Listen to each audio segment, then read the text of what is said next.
Maspala wedolobha laKamanzini namuhla bekakade anemhlangano kanye nebanikati betakhiwo kanye nebanikati bemhlaba kuleli dolobha phecelezi ema-stakeholders. Injongo yalomhlangano bekukade kukuveta imivo yabo noma-ke babonisane naye maspala ngenqubo yalokho lidolobha.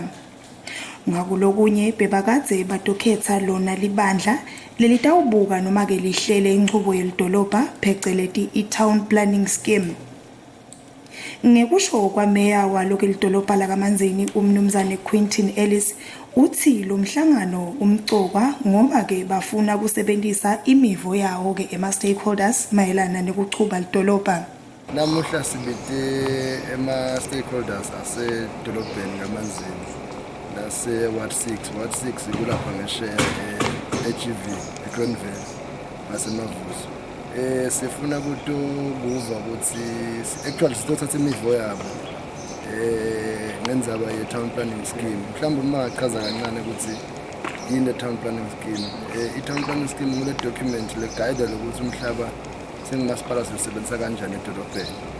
So-ke besine scheme sa 10 years sesiphelile, so sidosireviewa-ke manje sithatha lo mne 10 years. So sithe nje singaka-review abete takhamuthi tositshela lokuthi ifuna ukuthi umhlaba masipala awusebenzise njani edolobheni.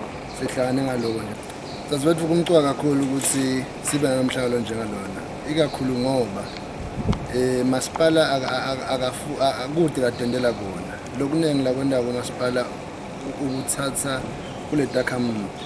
So sifuna ukuthi la ma-stakeholders ethu lokune takhamuthi ayi-own le document so that masipala masacala implement ngale ndlela labafisa ngayo bona. So asitendeli dzadzewethu, sirelaya kakhulu emibonweni yala ma-stakeholders.